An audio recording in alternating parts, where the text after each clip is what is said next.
Because she has gone to announce that one thing that a lot of people have been waiting for. In fact, even I have received applications that they want funding from her institution.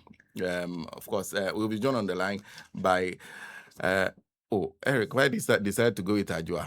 I saw no Pajuano.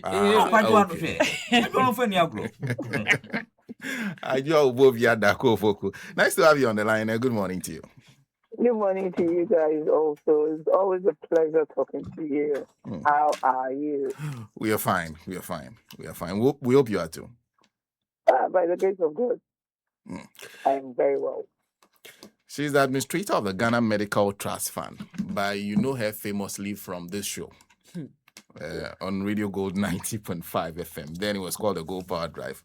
Now she has a different job altogether. Yesterday, you've been talking about what the preparations are for your rollout in June. Yes. Are you prepared? Yes, prepared. What have you been doing? Okay, so give us an idea how you've been preparing the ground for the rollout. What are the steps you've taken?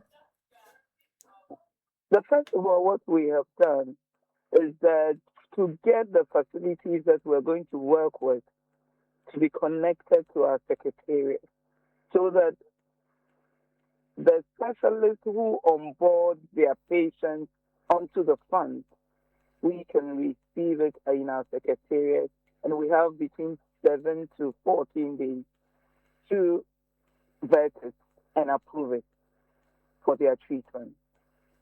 So the software has been connected to the various facilities. The end users have been trained to use the software. We have also employed the patient navigators who will be situated in the various facilities to take care of our patients. When I talk about patient navigator, what I mean is that a representative of the Ghana Medical Trust Fund who is at the facility.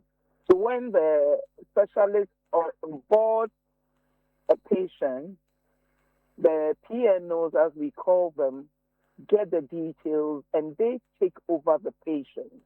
So for the patient consultation, when it comes to her diagnosis, when it comes to maybe when you are booked for surgery, if you are going on admission, your treatment pathway is guided by the PNOs.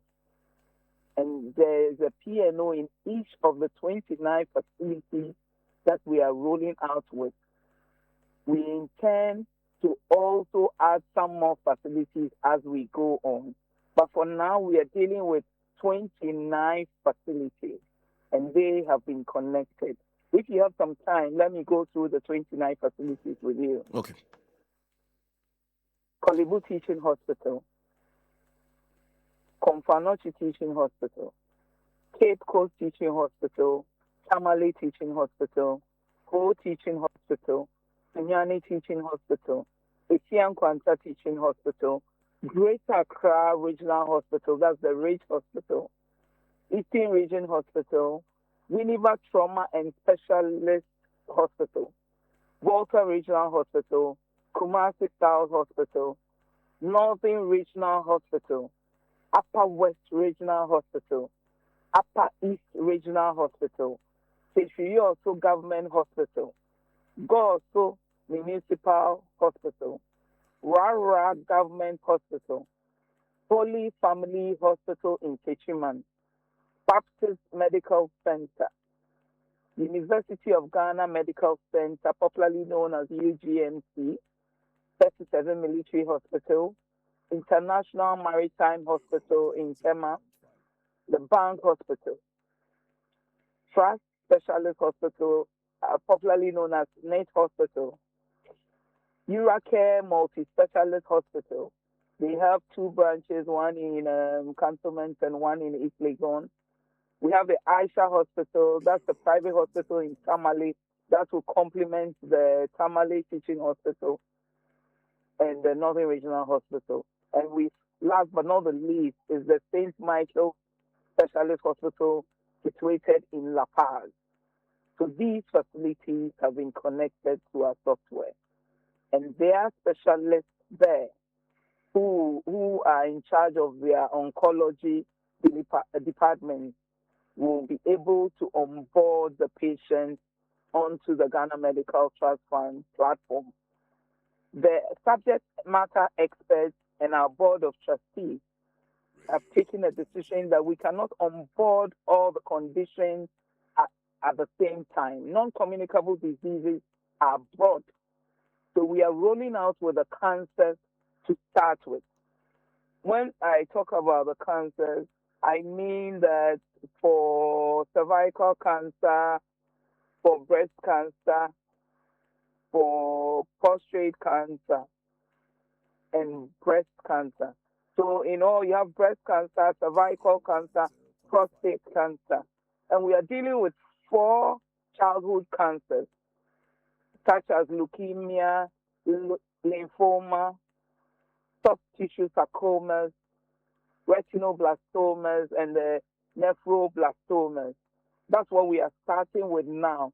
We are concentrating more on the childhood cancers because the success rate of the childhood cancers are very high, and it's quite an area that we want to pay a lot more attention to.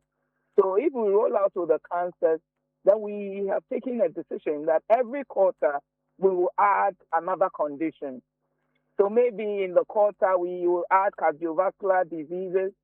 The next quarter we'll add diabetes when it gets into the chronic state. With the next quarter we will add stroke. So we keep adding so that at the end of the day we don't put too much load on the fund at once. That's where we are. In every region, whilst we keep the PNOs in the various facilities, we are also getting regional coordinators. They will supervise these PNOs, get their reports, go around the various facilities in their region, and report to the secretariat. We also have recruited claims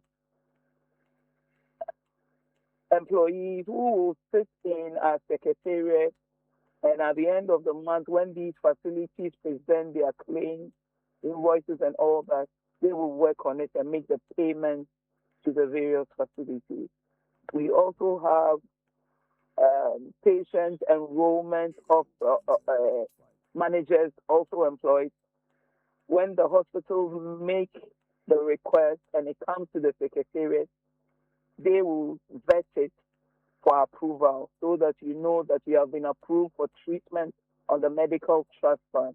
And they are also employed and located in our secretariat.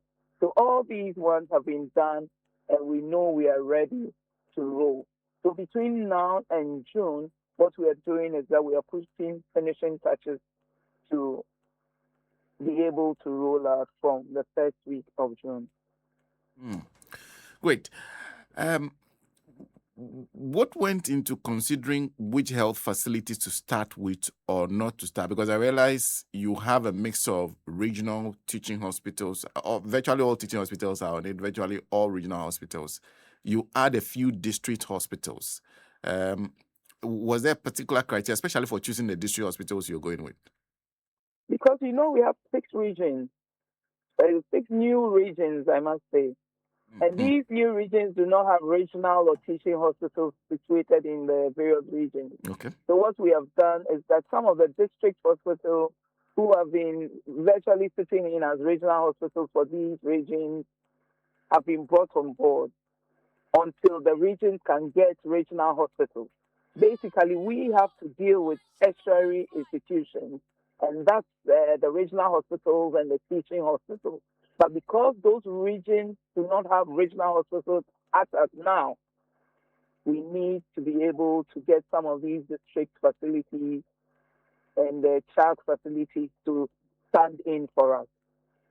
And then when it comes to Greater Accra, because these teaching hospitals, the teaching hospitals in Kolebu and Rage, do not have some of these sophisticated equipment that we need to treat our cancer patients, we decided to bring on a lot more of the private facilities who are well equipped so they can cushion the regional hospitals and the teaching hospitals.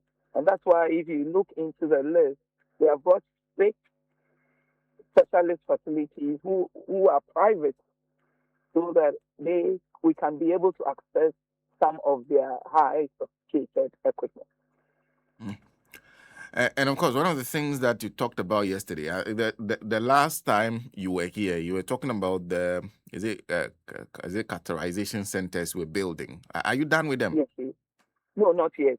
What it is that in the beginning, the plan was just to buy those equipment and install them in the various facilities.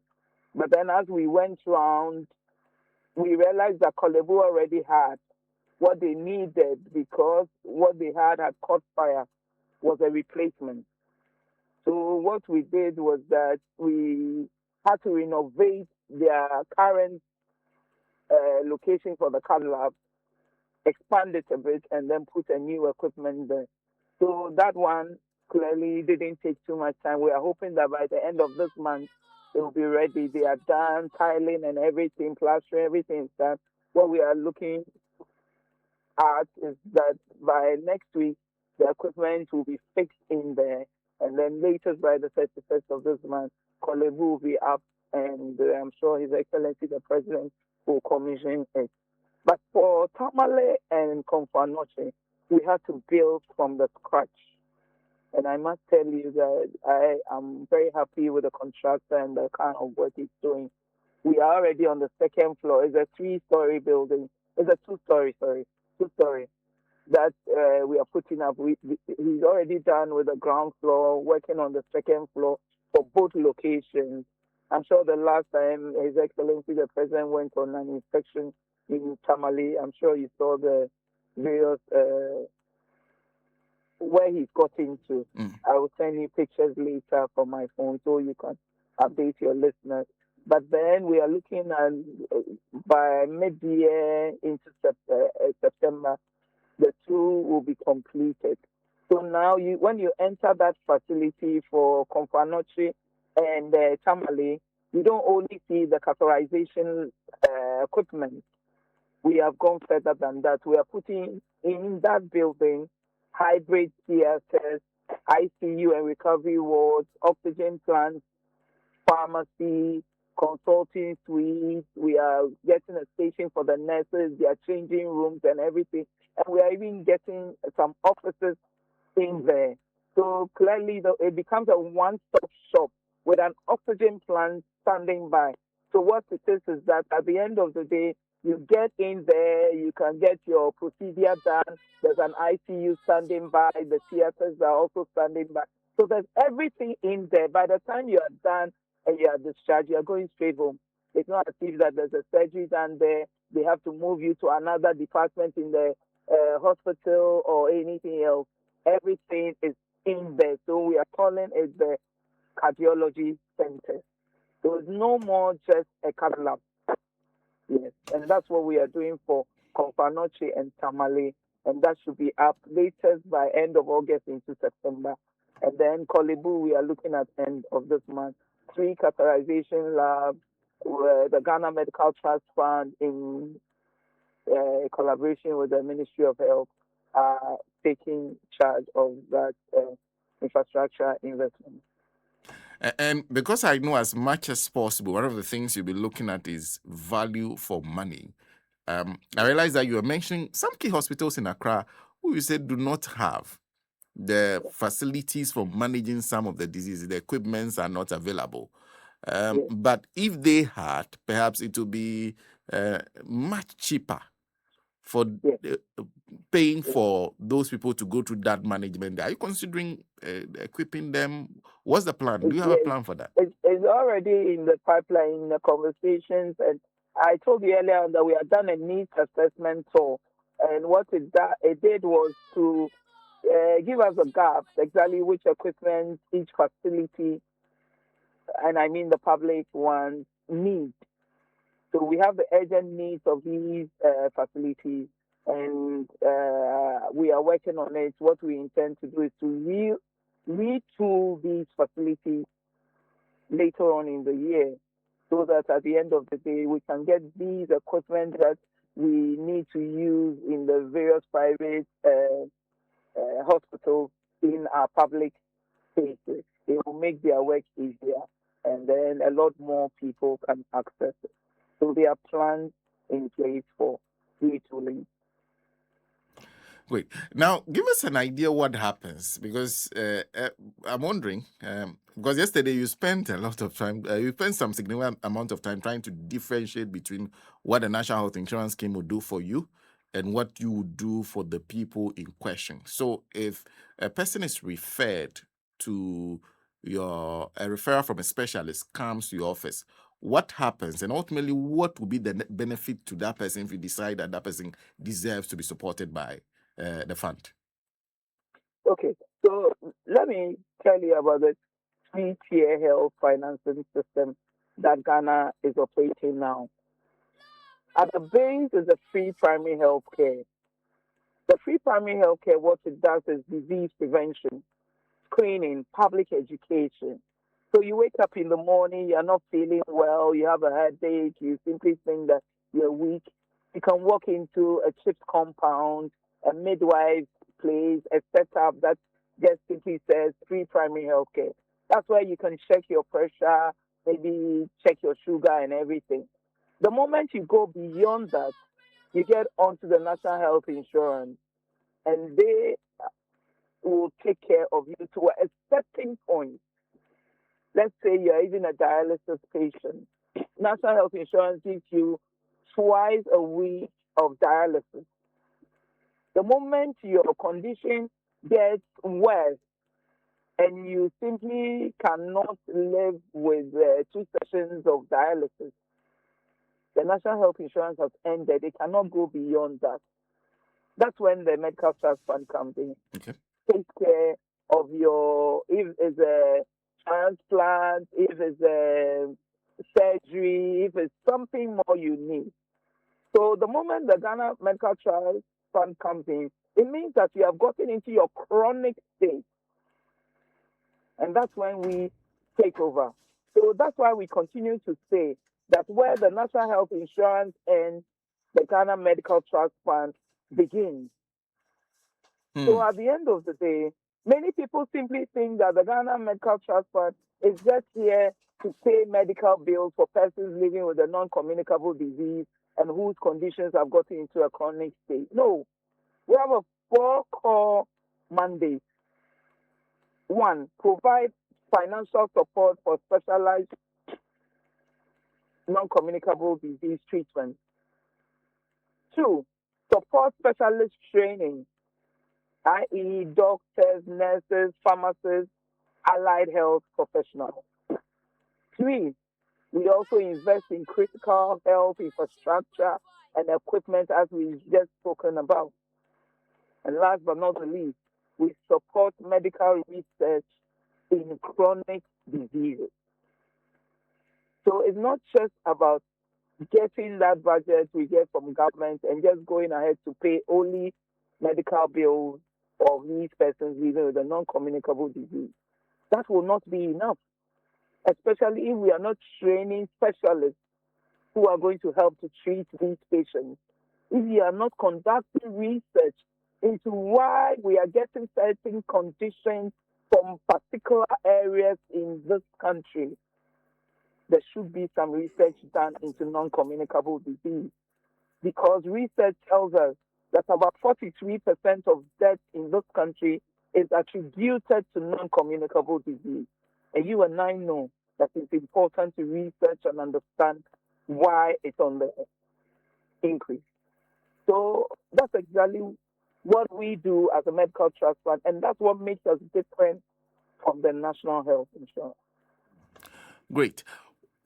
What if, okay, so in many cases, there are situations where specialists actually refer the person for treatment abroad, and then they send you a request to fund that treatment.